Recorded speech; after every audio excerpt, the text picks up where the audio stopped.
Assalamualaikum warahmatullahi wabarakatuh. Sebelumnya saya ucapkan terima kasih kepada Ustadz Muhayyad selaku Kepala Sekolah yang sudah memberikan kesempatan kepada saya untuk melaksanakan kegiatan diseminasi ini, dan juga kepada Ustadz Ustadzah yang sudah meluangkan waktunya untuk hadir dan mendukung acara ini. Jadi pada kegiatan ini saya akan melakukan kegiatan berbagi nggih Ustadz dan Ustadzah terkait dengan modul 1.4 yang sudah saya pelajari, yaitu tentang budaya positif. Sebelumnya Ustadz Ustadzah apa sudah mendengar tentang budaya positif? Jadi budaya positif itu apa? Ada yang tahu? Atau kalau misalkan Ustadz Ustadzah mendengar tentang budaya positif, apa yang ada dalam benak Ustadz Ustadzah ketika mendengar kata tersebut? Ya, perilaku baik. Oke. Ada lagi? Kebiasaan yang baik. Oke, baik ya. Ini kita simpan terlebih dahulu nih. Jadi Niki, apakah Ustadz Ustadzah setuju jika pemberian hukuman dapat mendisiplinkan murid? Setuju? Setuju. Selanjutnya yang nomor 2, pemberian hadiah meningkatkan prestasi murid. Apakah sepakat? Oke, sepakat. Yang ketiga, guru harus mampu memberikan solusi untuk setiap murid yang bermasalah. Apakah ini juga sepakat? Sepakat. Berarti ketiga-tiganya sepakat semua ya. Yang keempat, guru berperan sebagai teman bagi murid. Ya, asal tidak berlebihan seperti itu. Baik, untuk jawaban yang keempat ini kita simpan terlebih dahulu nggih. Jadi untuk budaya positif itu adalah sebuah nilai kebajikan yang menjadi keyakinan dan pada akhirnya menjadi karakter atau ciri khas dari sebuah komunitas atau lembaga. Nah, jadi ini juga mengacu pada visi sekolah nggih Ustadz Ustadzah. Ustadz Ustadzah masih ingat visi sekolah kita apa? Menjadi pusat pendidikan yang mengintegrasikan kecerdasan intelektual, spiritual, dan akhlakul karimah. Oke.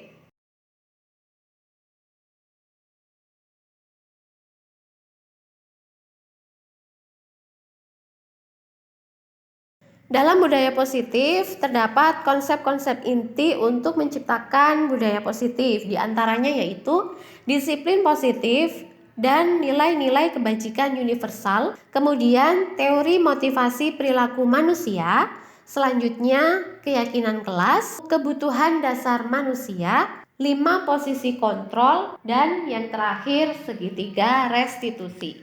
Dari konsep-konsep yang ada ini, adakah menurut Ustadzah merupakan hal baru atau mungkin istilah baru bagi Ustadz dan Ustadzah semuanya? Nggih, napa Ustaz?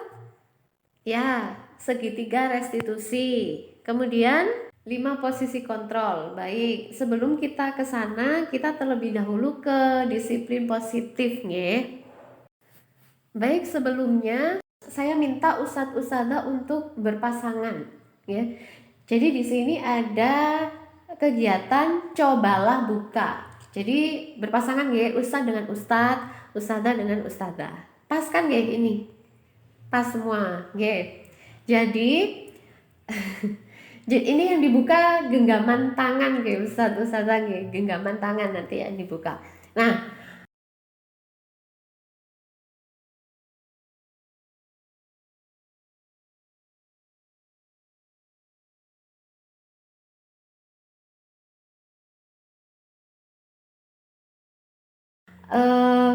tentukan siapa yang akan menjadi pihak A dan siapa yang akan menjadi pihak B. Sudah ditentukan terlebih dahulu siapa yang menjadi pihak A dan siapa yang menjadi pihak B.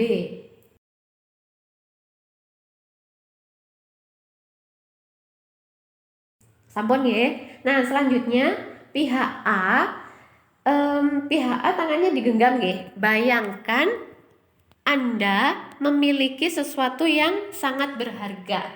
Entah itu kekayaan, entah itu keluarga, pekerjaan, atau mungkin jabatan. Nah, itu panjenengan genggam. Panjenengan ya anggap kalau itu adalah sesuatu yang paling berharga, kemudian Anda genggam dengan erat. Nah, kemudian yang pihak B berusaha untuk membuka genggaman tangan pihak A. Seperti itu. Bagaimanapun caranya, bisa dengan mungkin digelitiki atau mungkin dikasih iming-iming, nanti ditraktir atau dikasih uang atau diancam. Awas ya kalau nggak dibuka, misalkan seperti itu. Nggih. Nggih, bisa nggih Ustazah paham ya? Bisa dipahami? Nggih, baik. Silakan. Pihak A menggenggam tangannya dan pihak B berusaha untuk membuka. Monggo. Coba. Baik. Sudah nggih? Jadi apakah itu tadi ada yang tangannya dibuka? Tidak ada? Apakah ada yang mempertahankan genggaman tangannya? Ada. Baik, kenapa Ustadz Ainul? Kenapa kok tetap digenggam? Karena berharga. Yang di sini pihak A? Nggih, Ustazah Iza kenapa? Baik, kalau Ustazah Iza apakah tetap digenggam? Nggih, tetap digenggam. Kenapa kok tetap digenggam?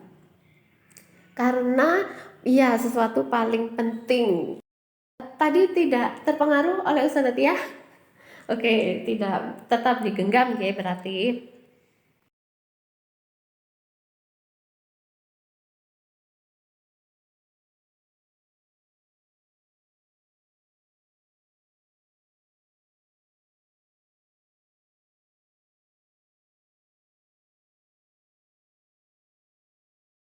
Baik, dari kegiatan itu tadi ada pihak A dan ada pihak B. Terkait dengan kontrol atau kendali ada di pihak mana? Pihak A atau pihak B? Pihak A, ya benar. Baik, selanjutnya di teori kontrol yang digagas oleh Dr. William Glasser.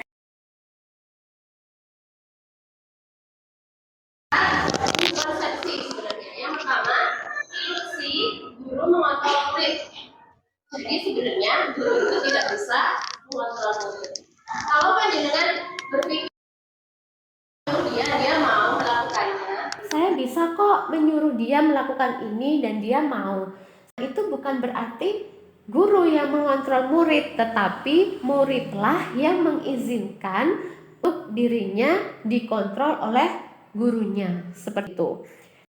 Yang kedua adalah ilusi bahwa semua penguatan positif, efektif, dan bermanfaat. Jika kita ingin anak itu melakukan tindakan yang sesuai, kita memberikan penguatan positif. Nah, ini juga akan membuat murid ketergantungan kepada penguatan positif yang kita berikan. Dan ini pun juga tidak berlaku untuk jangka panjang. Nah, yang ketiga adalah ilusi bahwa kritik dan membuat orang merasa bersalah dapat menguatkan karakter. Nah, ini juga tidak benar ya. Jadi ketika kita memberikan kritik atau membuat murid merasa bersalah, itu justru akan menjadikan murid berpikir bahwa dirinya itu buruk. Dan yang terakhir yaitu ilusi bahwa orang dewasa memiliki hak untuk memaksa. Nah, seringkali orang dewasa itu merasa memiliki tanggung jawab sehingga apapun yang dilakukan selama itu masih diterima, seringkali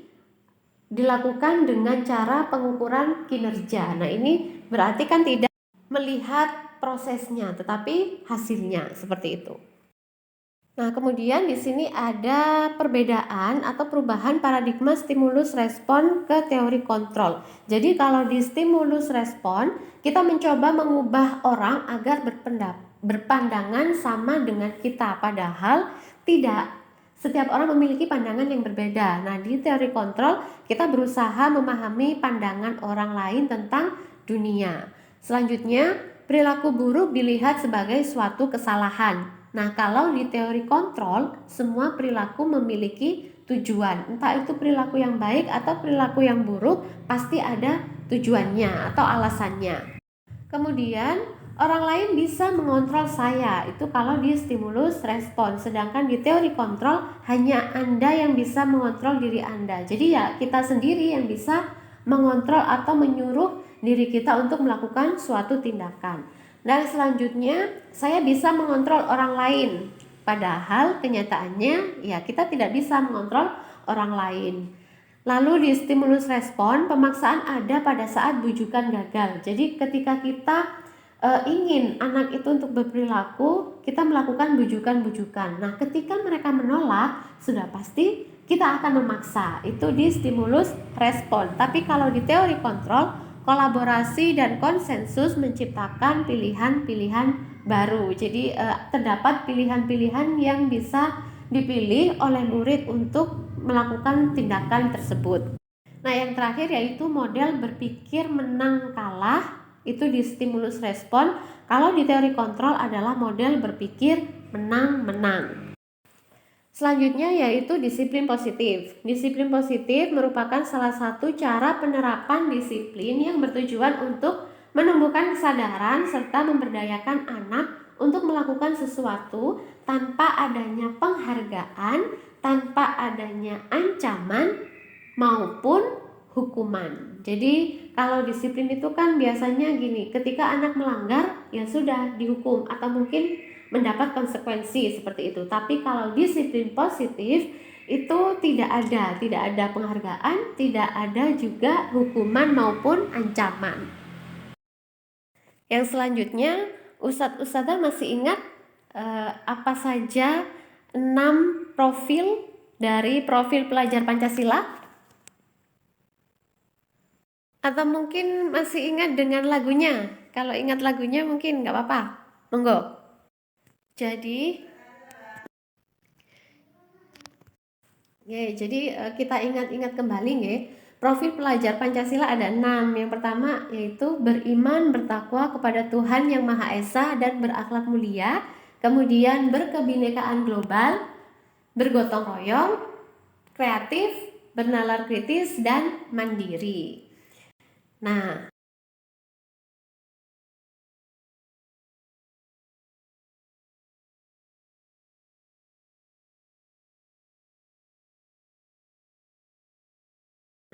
kemudian kita masuk pada motivasi perilaku manusia. Jadi manusia itu berperilaku karena ada 3 motivasi ini. Yang pertama, untuk menghindari ketidaknyamanan atau hukuman. Jadi bisa jadi murid itu berperilaku baik karena mereka menghindari hukuman. Lalu yang kedua, untuk mendapatkan imbalan atau penghargaan dari orang lain. Nah, misalkan seperti ini, oh ada Ustadz Muhayyad, aku harus baik nih biar terlihat, lalu nanti bisa menjadi murid teladan. Nah, misalkan seperti itu. Nah, kalau yang ketiga, untuk menjadi orang yang mereka inginkan dan menghargai diri sendiri dengan nilai-nilai yang mereka percaya.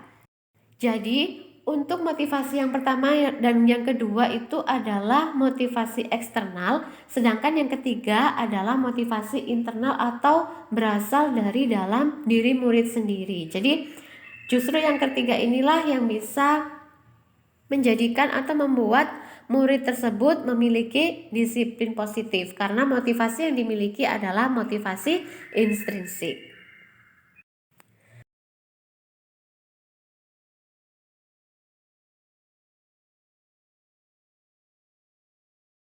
Selanjutnya, menurut Ki Hajar Dewantara, merdeka artinya tidak hanya terlepas dari perintah akan tetapi juga cakap buat memerintah diri sendiri.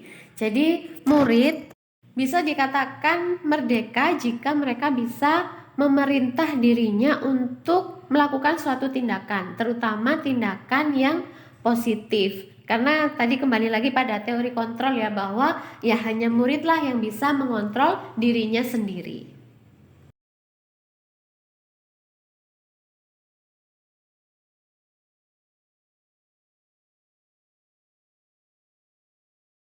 Selanjutnya kita masuk pada hukuman, konsekuensi, dan restitusi. Nah, di sini terdapat perbedaan antara hukuman, konsekuensi, dan restitusi. Jadi, hukuman merupakan sesuatu yang menyakitkan harus terjadi, sedangkan konsekuensi sesuatu harus terjadi. Karena kalau konsekuensi itu kan berdasarkan peraturan. Jadi, kalau peraturannya seperti ini berarti konsekuensinya apa?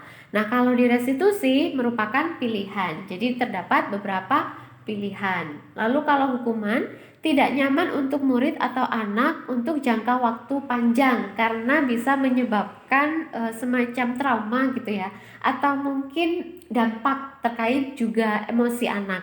Nah, kalau di konsekuensi tidak nyaman untuk murid atau anak untuk jangka waktu pendek. Jadi jangka waktunya pendek karena kan kalau peraturan itu kita sama-sama mengetahui peraturannya apa, konsekuensinya apa, antara guru dan murid sama-sama mengetahui. Dan kalau di restitusi yaitu menguatkan murid atau anak dalam jangka waktu panjang karena di sini kita juga menguatkan karakter anak. Nah, hukuman itu sifatnya negatif. Nah, sering-seringnya kalau menghukum itu biasanya kan gini ya, ada kalimat seperti ini. Awas kalau nanti dilakukan lagi ya, nanti awas kamu. Nah, seperti itu. Nadanya mengancam. Kalau di konsekuensi itu netral. Jadi, lakukan apa yang saya katakan karena ya sudah jelas sesuai dengan peraturan yang ada. Kalau di restitusi kalimatnya lebih positif ya. Jadi seperti ini. Apakah hal ini yang sesungguhnya kamu ingin lakukan? Nah, itu. Jadi kita menggali alasan kenapa sih dia melakukan itu. Gitu. Selanjutnya, murid atau anak belajar menyembunyikan kesalahan, itu di hukuman. Jadi murid kan pasti merasa, aduh nanti kalau aku dihukum bagaimana? Jadi dia akhirnya berusaha untuk menyembunyikan kesalahannya itu. Akhirnya kan anak menjadi tidak jujur. Nah, di situ. Kalau konsekuensi, murid atau anak belajar taat peraturan. Sedangkan di restitusi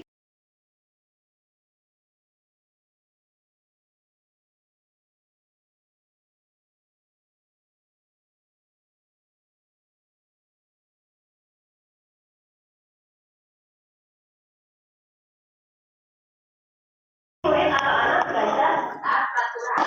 Terus ya teman-teman. Nah, kalau di restitusi, murid atau anak belajar memecahkan masalah. Jadi di sini di restitusi itu guru membimbing anak supaya dia bisa menyelesaikan masalahnya. Kan gitu. Ya. Lalu kalau hukuman itu mode paksaan, kalau konsekuensi itu stimulus respon, ketika ada pelanggaran berarti apa konsekuensinya? Nah, kalau restitusi teori kontrol, kita mencoba membantu murid supaya mereka bisa memerintah dirinya berlaku baik. Ini ya perbedaannya. Kalau hukuman tidak terencana, misalkan ada anak lambat apel, push up 10 kali, itu namanya hukuman tidak terencana. Kemudian bersifat satu arah dari gurunya, bisa berupa hukuman fisik, psikis, atau kata-kata kasar.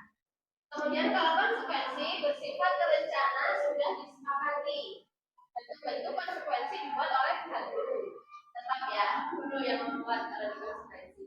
Tapi kalau di restitusi, proses menciptakan kondisi bagi murid untuk memperbaiki kesalahan mereka sehingga mereka bisa kembali pada kelompok mereka dengan karakter yang berbeda.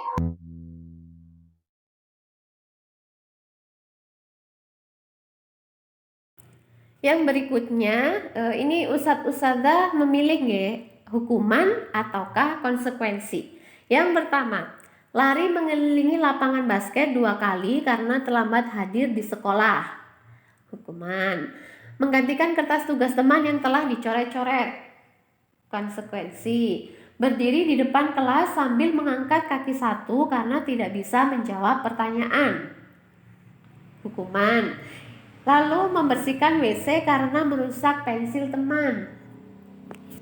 Konsekuensi. Lalu membersihkan coretan yang dibuatnya di meja tulis.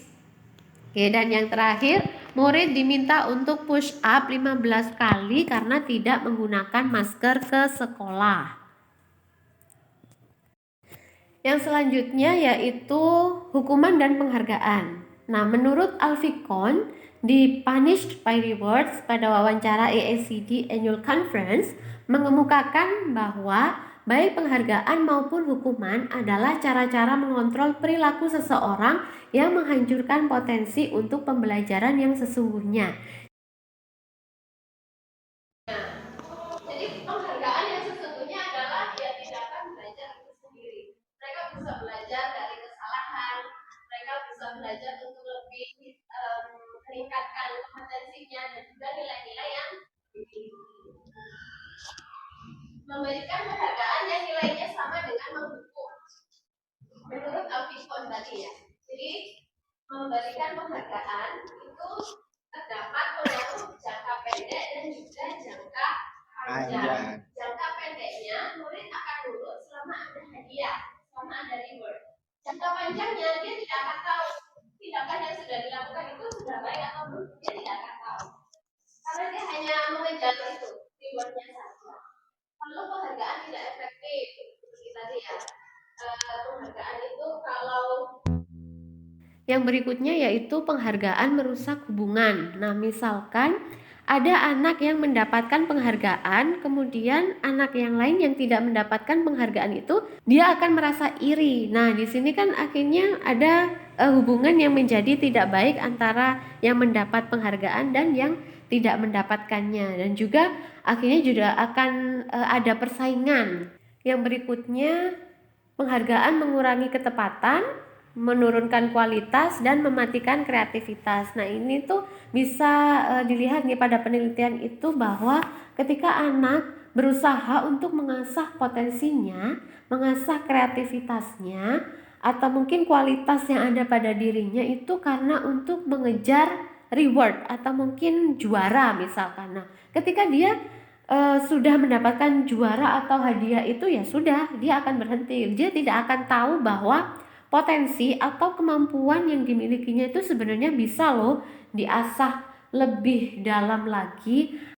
Lalu bagaimana caranya kita bisa memberikan penguatan atau mungkin apresiasi kepada murid yang melakukan tindakan yang baik atau tindakan yang sesuai, yaitu dengan cara memberi pengakuan secara khusus, secara pribadi, kemudian secara bergantian, dan juga konsisten. Nah, yang terpenting yaitu fokus pada prosesnya. Ketika dia sudah berhasil berusaha dari yang awalnya tidak baik menjadi lebih baik, nah itu kita juga lebih menilai dan juga mengapresiasi pada proses yang sudah dia alami. Nah, ini adalah contoh memberikan apresiasi, kalimat-kalimat yang bisa digunakan ketika kita akan memberikan penguatan. Kemarin saya perhatikan rasa empatimu besar sekali pada saat menolong murid baru di kelas kita. Jadi di kalimatnya itu juga kita selipkan nilai-nilai yang ada pada dirinya. Yang selanjutnya yaitu mengapa keyakinan bukan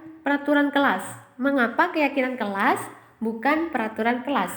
Sebelumnya ustadz-ustadz di sini pernah membuat peraturan kelas ya dengan anak-anaknya. Iya, di setiap mata pelajaran atau mungkin wali kelas dengan murid-muridnya pernah membuat peraturan? Pasti pernah ya. Jadi kalau peraturan itu contohnya seperti apa? Ya, peraturan misalkan dilarang tidur atau mungkin tidak boleh datang terlambat ketika pelajaran, misalkan seperti itu.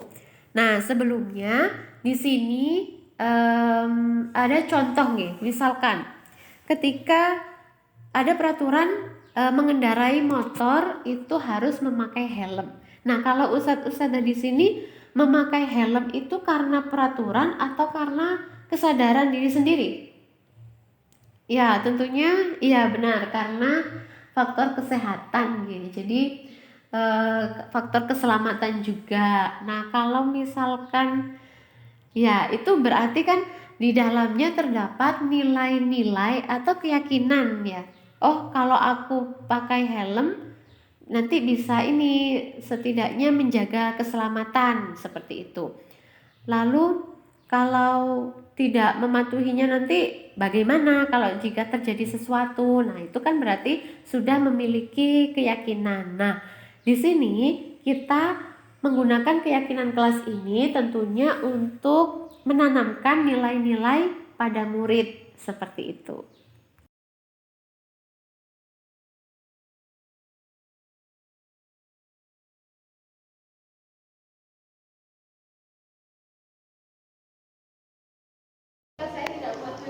Saya tidak pakai helm. Berarti kan melakukan tindakannya karena faktor dari luar, bukan dari dalam, bukan dari nilai yang benar-benar diyakini. Ya. Seperti itu. Oke. Jadi ya setiap orang itu sebenarnya memiliki nilai yang diyakini. Kalau dia meyakini suatu nilai, pasti dia akan menjunjung tinggi nilai tersebut. Nah, untuk keyakinan kelas sendiri, ini ada langkah-langkahnya, gitu.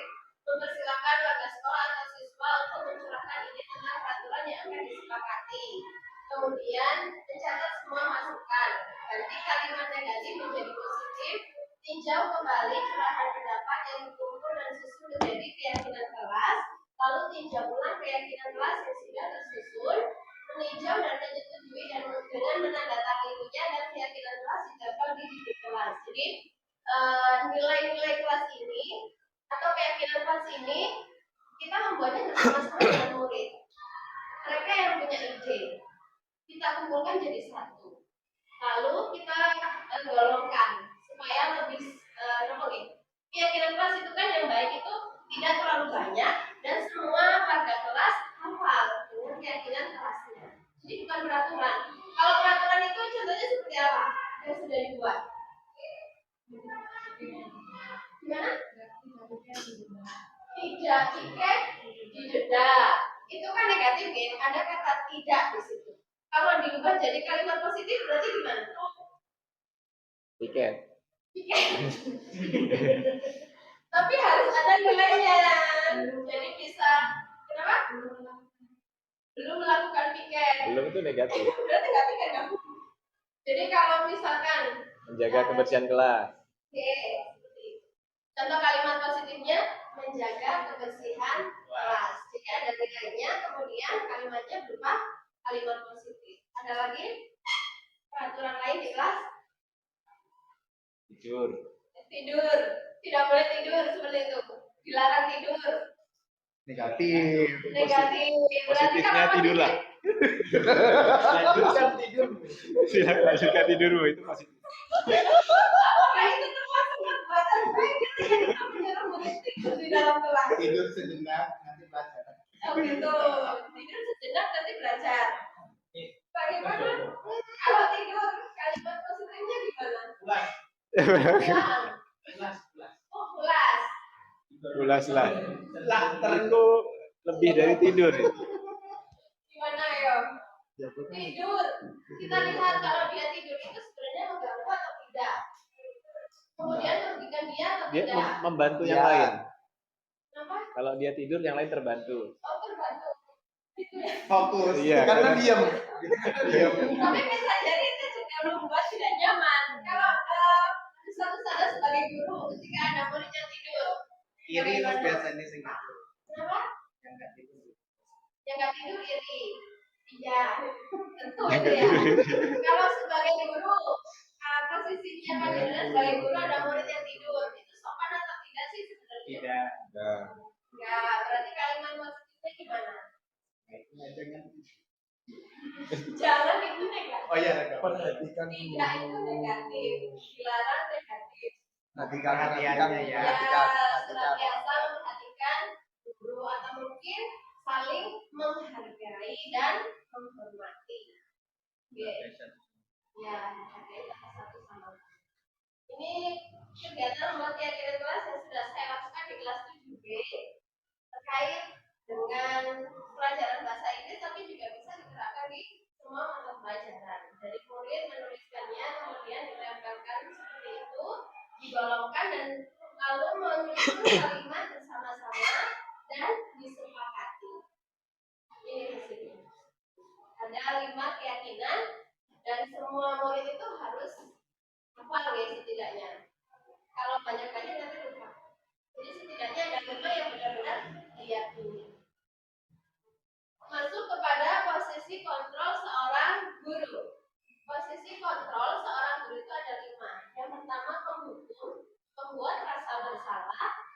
sebagai teman, pemantau, dan yang terakhir manajer. Kalau di sini diharapkan seorang guru bisa menjadi atau berada pada posisi manajer, karena membantu murid dalam menyelesaikan masalah sehingga membiasakan murid untuk mengevaluasi diri agar menjadi lebih baik. Tuh. Tapi yang awal dulu kalau penghukum berarti guru itu sifatnya menghukum. Penghukum itu ciri-cirinya seperti apa? Ketika menghukum membentak. Kemudian dia langsung kasih hukuman seperti itu. Kalau membuat rasa bersalah, itu biasanya dengan nada yang lemah lembut. Biasanya kata-katanya seperti ini. Kenapa sih kamu kok seperti ini? Kamu sudah mengecap pada ustazah, atau mungkin kamu nggak kasihan sama ustazah. Nanti ustazah dimarahin sama ustazah penghayat. Itu membuat rasa bersalah. Kalau sebagai teman, biasanya itu ada ketawa-ketawanya, lebih ramah, dan murid pun juga nggak takut. Tapi juga tergantung, dia akan tergantung dengan guru yang itu tadi. Hanya guru itu, kalau yang lainnya tidak, biasanya seperti itu. Kalau pemantau hanya ya memantau saja. Kalau kamu tidak memakai sepatu, hukumannya apa? Atau konsekuensinya? Ya dari awal sampai akhir kayak langsung kena Pak Sultan kan. Kan biasanya yang betul sepatu seperti itu.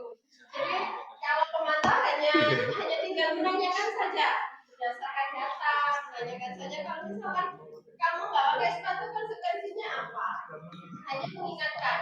Nah kalau di manajer itu menanyakan alasannya. Kenapa kok nggak pakai sepatu? Sepatunya kemana? Kalau misalkan sepatunya tidak ada, kamu harus gimana? Ustaz Ainul itu manajer. Bilang, oh iya, Bapak. Mungkin ini bisa Sholat, Pak. Iya, Bapak. Saya lebih paham.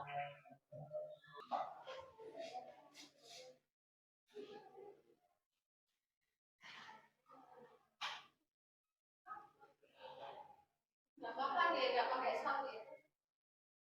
Iya, keraskan aja. Oh,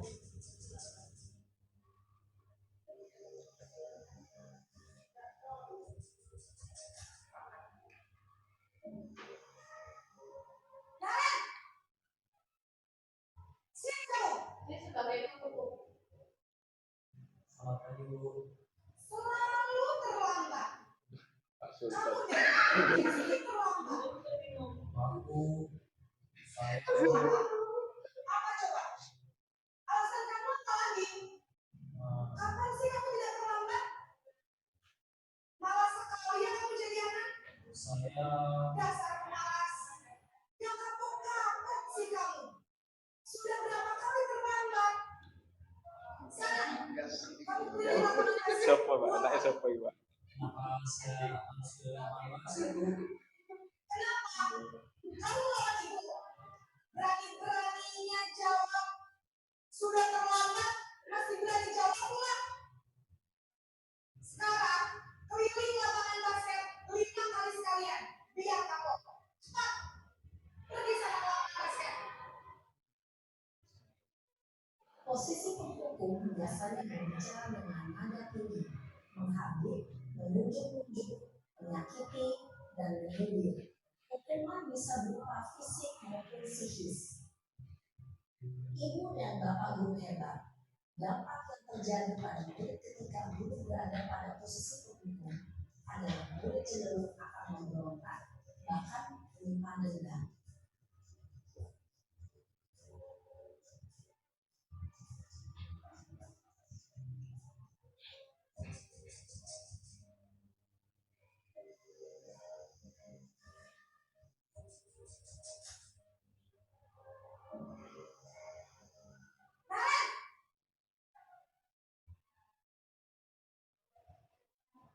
Selamat pagi, Bu. Naren. Kamu kenapa terlambat lagi, Nak? Ya Tuhan, Naren.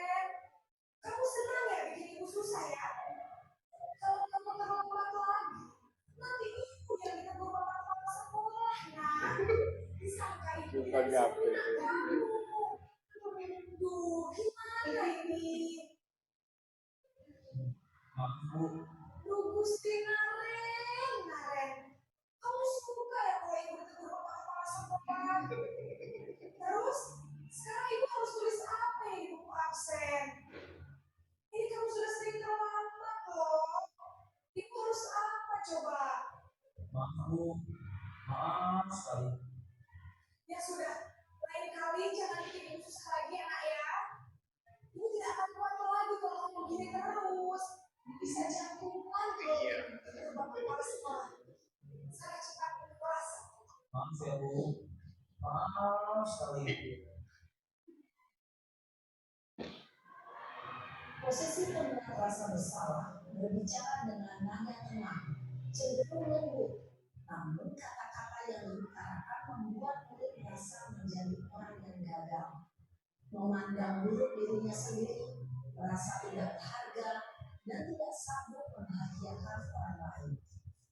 Ketika guru mengambil posisi pembuat rasa bersalah, murid akan menganggap dirinya yang bersalah dan ia akan menyimpan emosi negatif tersebut di dalam dirinya.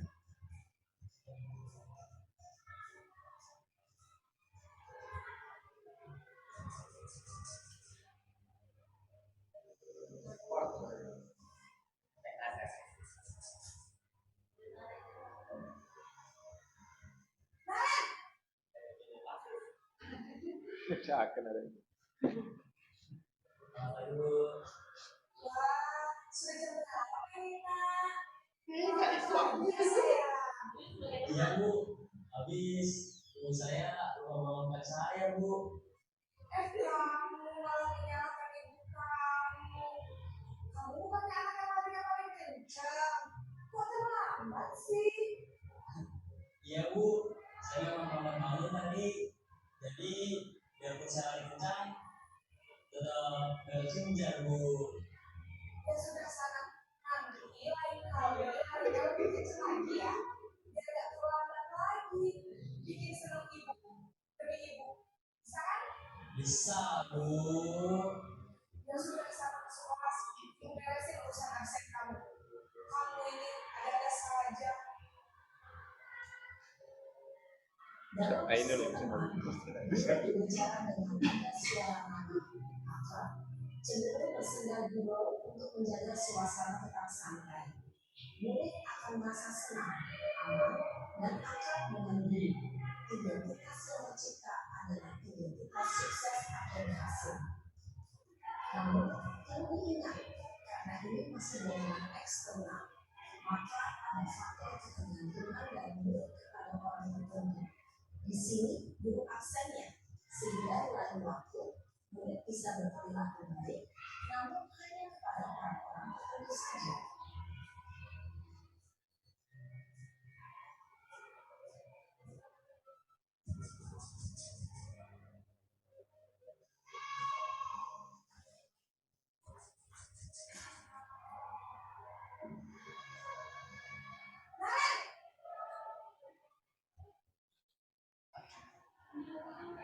Selamat pagi Bu.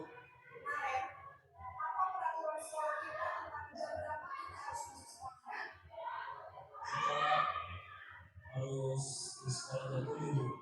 Iya betul, sekarang sudah jam 7:20. Kalian sudah tahu konsekuensinya jika terlambat hadir. Kamu, saya harus tinggal kelas jam istirahat selama 20 menit. Iya benar, konsekuensinya demikian. Jadi nanti jam 9:30 pas istirahat, kamu harus tinggal di kelas. Jangan juga salah ketinggalan kamu ya. Baik Bu.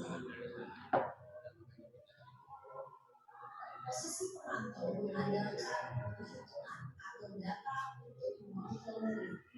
Guru mengarahkan murid berdasarkan peraturan dan konsekuensi. Seorang pemantau menunjukkan bahasa tubuh dan ekspresi wajah yang datar dan cenderung formal.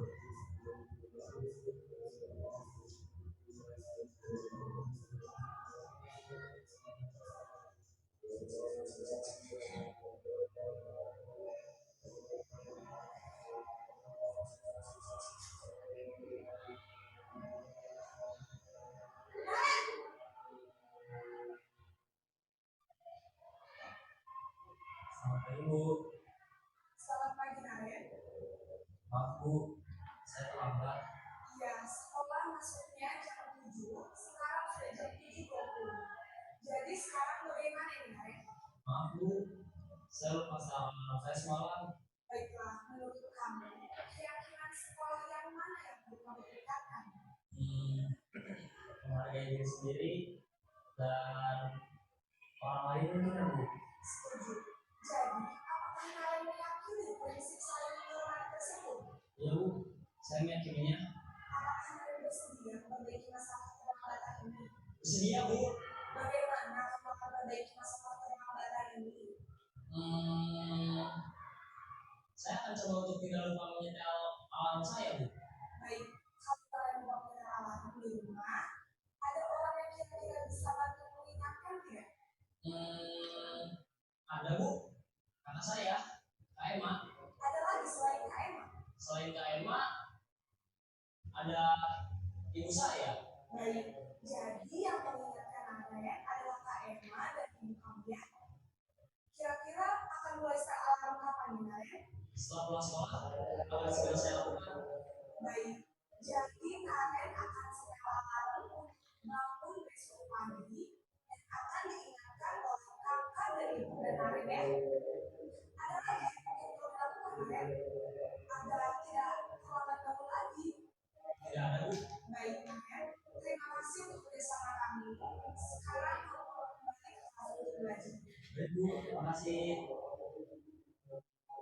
Posisi manajer adalah posisi kontrol yang disarankan untuk membimbing murid memiliki sikap disiplin yang positif, yaitu memberikan diri, bertanggung jawab, dan dapat memecahkan masalah. Tujuan dari posisi ini adalah agar murid dapat berefleksi atas tindakannya. Guru akan lebih terus memberikan pertanyaan-pertanyaan bermakna, sehingga membuat murid dapat belajar dari kesalahannya dan mencari sebuah solusi untuk menyelesaikannya. Jadi seperti itu ya, bisa sadar perbedaannya antara penghukum, pembuat rasa bersalah, kemudian teman, pemantau, dan manajer. Kalau penghukum dan pembuat rasa bersalah ini sebisa mungkin dihindari. Kalau berdasarkan ini posisi kontrol ini, dan yang sangat dianjurkan itu manajer sebenarnya. Tapi kan sebagai kalau kita memerankan posisi manajer itu masih sulit karena juga masih terbiasa menghukum, masih terbiasa ya itu tadi membuat rasa bersalah itu dulu saya juga sering seperti itu sampai sekarang. Nah setelah mengenal Saya ini baru saya belajar hukum. Baru membiasakan diri. Iya, membiasakan diri untuk bisa menjadi manajer itu butuh waktu, geng. Kalau teman dan memantau mungkin masih sedikit mudah. Jadi ini tadi geng, perbedaan antara penghukum, pembuat rasa bersalah sebagai teman, memantau dan juga manajer. Selanjutnya kebutuhan dasar manusia. Kebutuhan dasar manusia itu ada 5. Yang pertama bertahan hidup. Lalu kasih sayang dan rasa diterima, kebebasan, kesenangan dan penguasaan. Jadi ketika ada murid yang melakukan tindakan yang tidak sesuai, bisa jadi ada kebutuhan dasar yang tidak terpenuhi. Kalau bertahan hidup itu lebih kepada makan, tinggal, tempat tinggalnya di mana, seperti itu. Kalau kasih sayang dan rasa diterima itu mungkin kalau ada murid yang ini ya suka menyendiri. Kenapa ya? Mungkin dia masih belum terpenuhi kebutuhan rasa diterimanya atau mungkin rasa kasih sayang di rumah juga berpengaruh di sini. Kalau kebebasan ini sekarang ya kalau kita menerapkan kurikulum merdeka itu kan ada pembelajaran diferensiasi di mana kita juga berusaha untuk memenuhi berbagai macam aktivitas belajar murid. Kebutuhan dasar akan kebebasan akan terpenuhi kalau kita bisa melakukan pembelajaran itu secara maksimal. Jadi kalau murid hanya melakukan kegiatan yang monoton atau mungkin semuanya sama, bisa jadi dia juga nggak merasa bebas. Nah, yang selanjutnya kesenangan. Ketika ada murid yang suka jahil dengan temannya, bisa jadi juga kesenangannya belum terpenuhi. Mungkin dulu kan setiap orang itu beda-beda kayak Ustaz prosesnya. Dulu waktu masih kecil, dia wis bermain sangat puas gitu. Ada juga yang dulu waktu kecil bermainnya juga terbatas, sehingga terpenuhinya baru sekarang. Dan yang terakhir itu penguasaan. Jadi setiap murid pasti memiliki sikap atau merasa bahwa dia itu kompeten akan suatu hal atau pada mata pelajaran tertentu. Nah itu juga termasuk kebutuhan dasar. Jadi ketika ada murid yang tidak melakukan tindakan yang sesuai, bisa jadi ini alasannya. Dan kita juga perlu tahu. Ini hanya sekedar tambahan informasi terkait dengan dunia berkualitas. Jadi dunia berkualitas itu tempat khusus yang ada pada pikiran kita.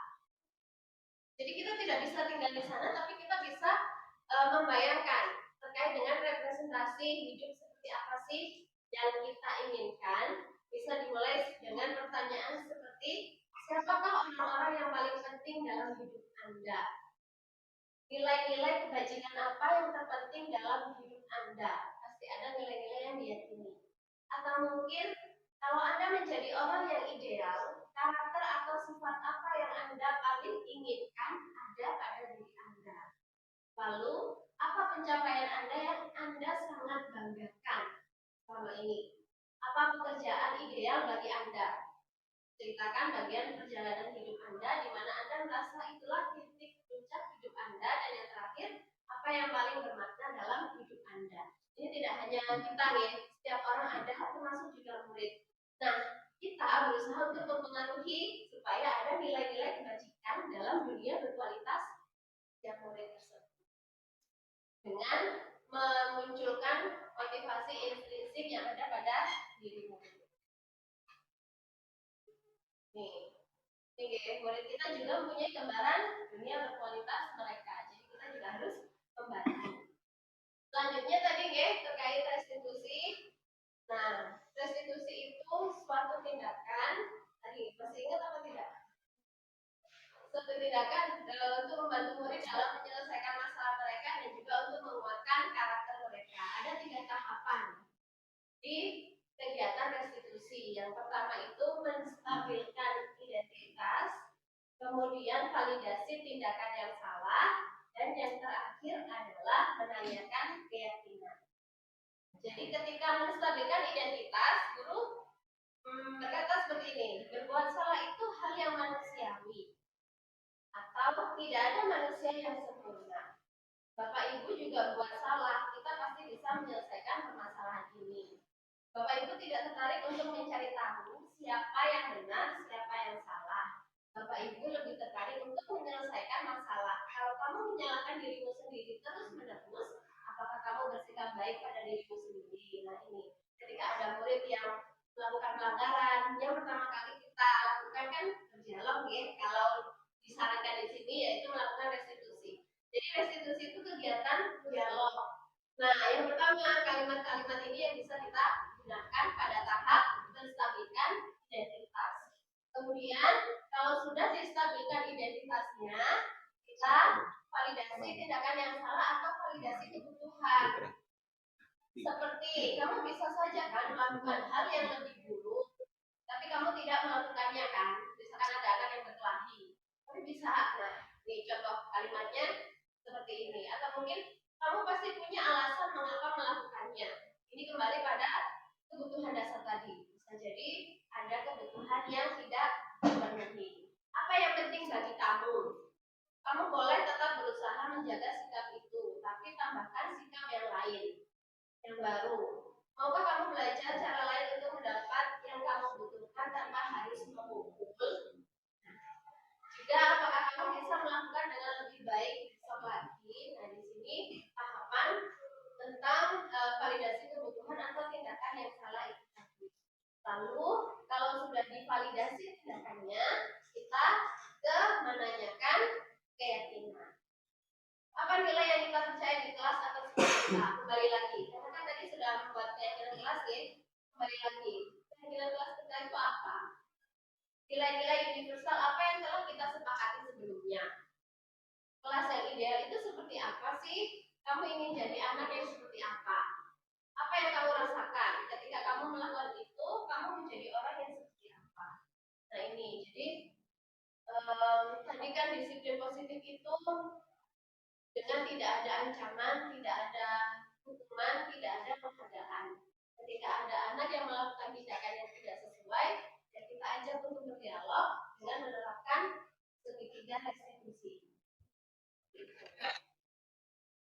Baik, sekian pemaparan dari saya. Jadi bisa disimpulkan bahwa dalam menerapkan budaya positif perlu adanya dukungan dari semua pihak, dan ini dilakukan dengan tujuan untuk menanamkan nilai-nilai kebajikan pada diri murid. Dan tentunya ketika murid itu sudah meyakini nilai-nilainya, dia akan menjunjung tinggi, dia akan berperilaku sesuai dengan nilai yang dia yakini. Entah itu ada hukuman atau tidak, entah itu ada penghargaan atau tidak, pasti dia akan berperilaku baik. Kan ini juga salah satu keinginan atau impian kita ketika murid-murid kita sudah lulus dari sini, dimanapun dia berada, dia bisa tetap berperilaku baik dan memiliki karakter yang baik. Dan juga ketika ada murid yang melakukan tindakan yang tidak sesuai, ya kita harus tahu alasannya itu apa, kemudian kebutuhan dasar apa yang masih belum terpenuhi, supaya kita bisa supaya kita bisa memberikan tindakan yang sesuai kepada murid kita itu. Karena kalau 5 kebutuhan dasar itu sudah terpenuhi, maka diharapkan murid juga menjadi individu yang berjaya, seimbang, dan bahagia. Sekian pemaparan dari saya. Mungkin dari rekan-rekan ada tanggapan atau pertanyaan? Silakan. Monggo silakan.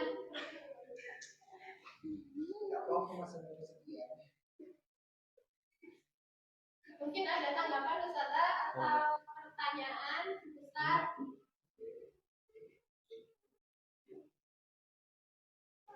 Monggo, Ustaz Sultan. Kalau ada yang masih belum paham? Saya tanya Us. Ini menyampaikan unek-unek. Mana? Oh iya, kantong.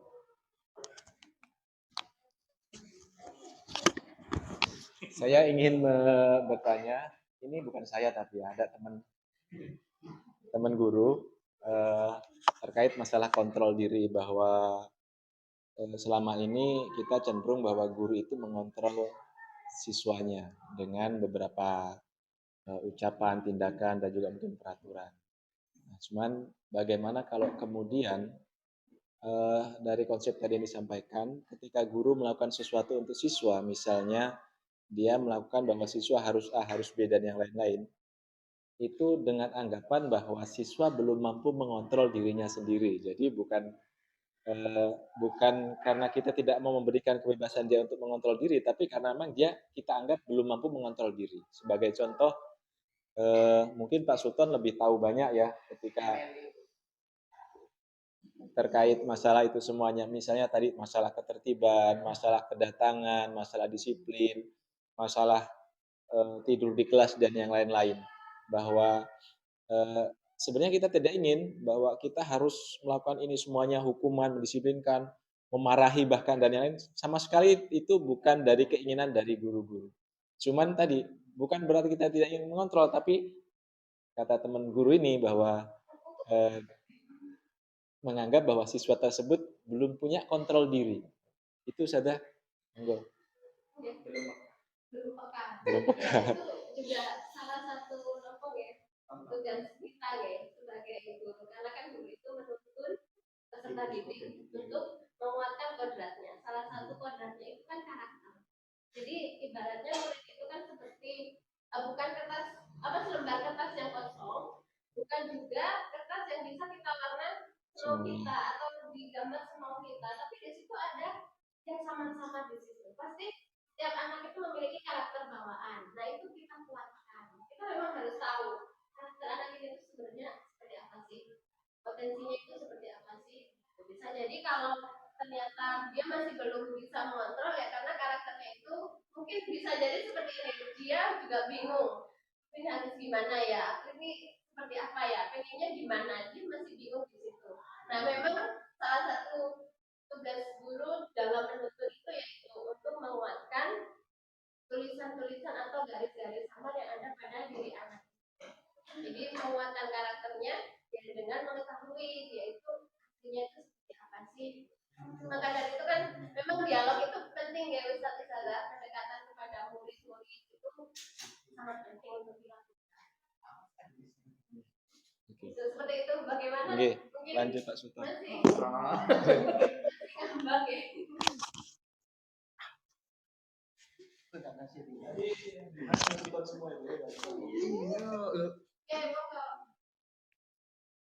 Melihat ini ya Us, melihat dari keseharian kita, murid siswa kita, dari 5 pilihan tadi itu, yang Posisi kontrol.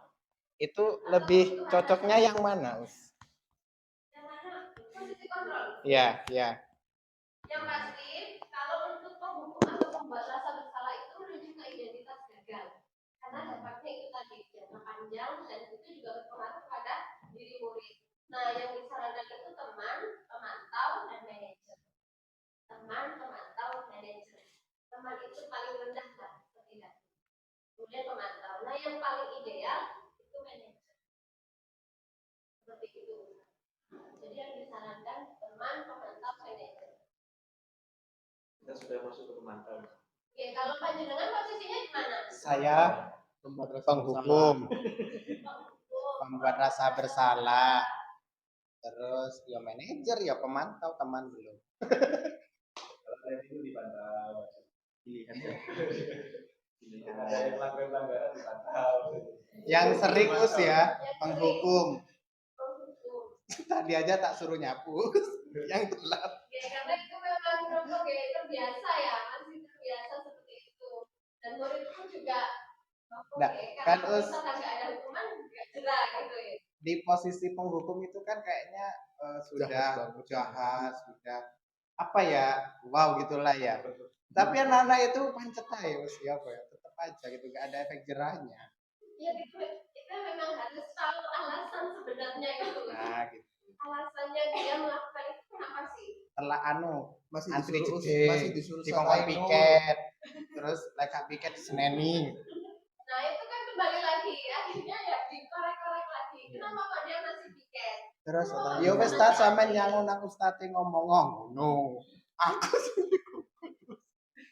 Iya, gitu. Iya, kalau ya udah teman saya. karena dia sudah merasa nyaman kan dengan bercerita. Pasti. Ya. Kalau sudah teman berarti hukumannya dikurangi. Kurangi lagi. Kalau menghukum sih baru tadi saya.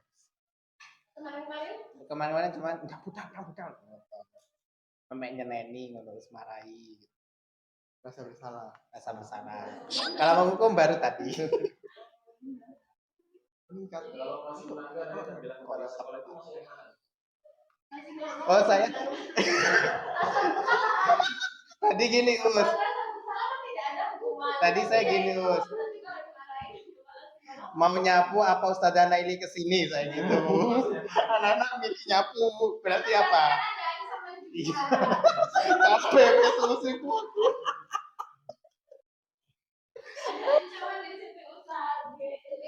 Anak-anak kan berarti mau melakukan ini biar Ustazah Naili nggak kesini. Iya.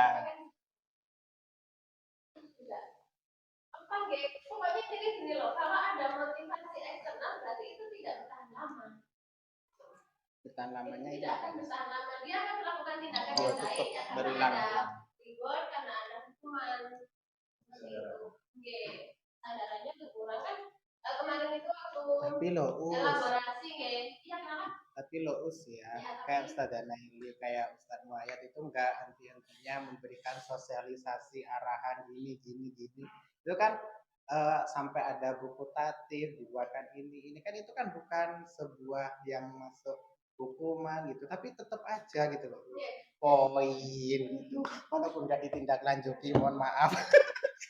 Itu. Oke, jadi ini juga saya sampaikan ya, mungkin kalau kesannya juga ini bentuknya kegiatan yang sekiranya tidak menghukum Ya. seperti itu ya, atau mungkin kegiatan restitusinya sudah tapi masih tetap saja.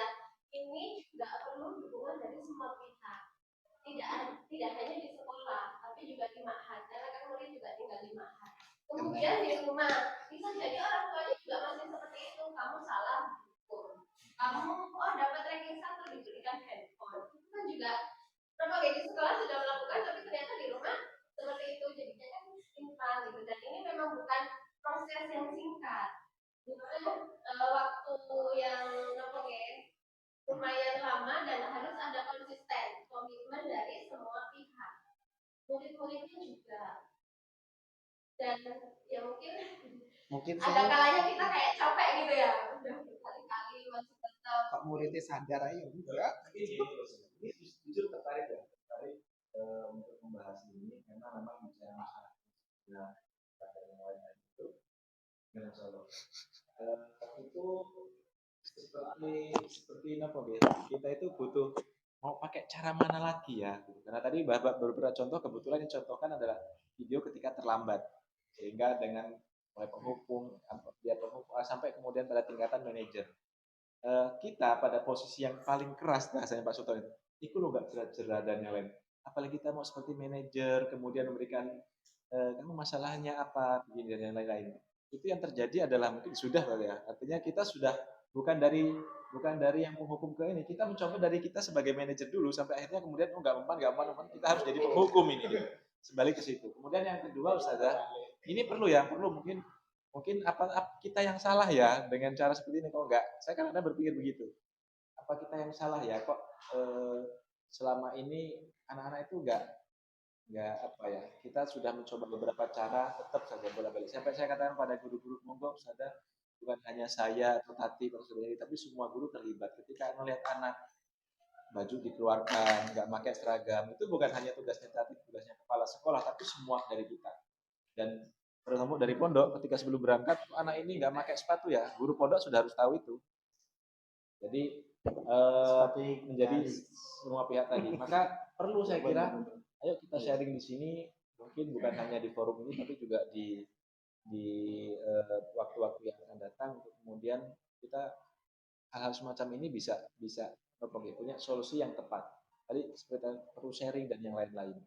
Kemudian yang kedua, yang bikin kita berat adalah tadi digambarkan kalau kita di sini tugas kita itu bukan melukis di karena itu seperti kertas kosong yang kita lukis, tapi kita memperkuat samar-samar. Nah, yang menjadi masalah adalah ketika mereka datang ke sini itu bukan kertas kosong, sudah ada samar-samar, tapi yang kita harapkan adalah gambar surga, tapi samar-samar yang ada adalah gambar neraka.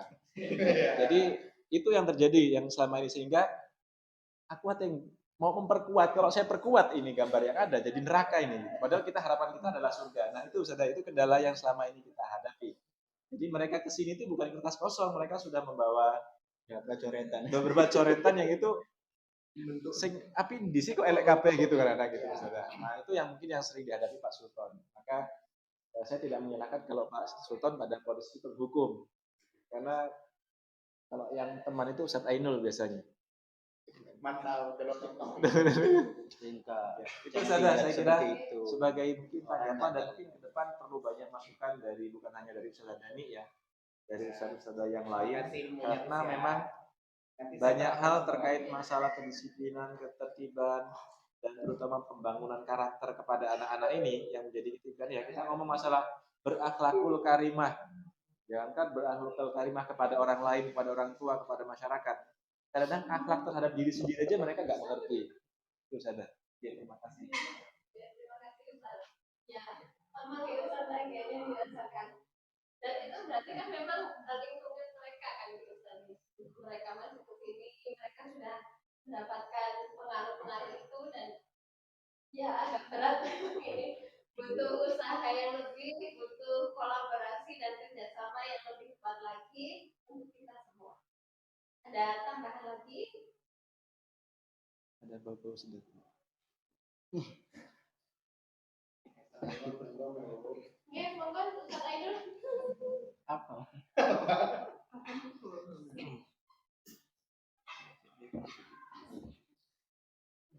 Kalau di kelas misalnya tidur itu berat itu ya gimana? Kalau Campur. ya itu kurang baik Ustaz. Ketika tidur langsung digerak. Mungkin setelah apa di luar pelajaran diajak dialog. Bisa jadi kan dia kurang bisa mengontrol waktunya. Udah waktunya tidur tapi masih bermain. Kan seperti itu. Masalahnya juga kompleks deh. Berarti harus tahu yang dialami anaknya. Iya. Alasannya dia melakukan itu apa? Kan kita harus tahu. Alasan utamanya kenapa. Kalau kita sudah tahu alasannya ini, Lalu kita tanyakan lagi, apa untungnya bagi kamu? Ada nggak dampak negatif yang bisa ditimbulkan, baik untuk dirinya ataupun untuk teman-temannya yang lain? Kita coba munculkan lagi sikap pedulinya, sikap menghargainya. Karena ini ya kalau misalkan nggak konsisten, misalkan di sini sudah baik, tapi ketika liburan pondok itu dia dapat pengaruh lagi kan juga. Ya kita tidak boleh lelah, tidak boleh bosan untuk terus menuntun mereka.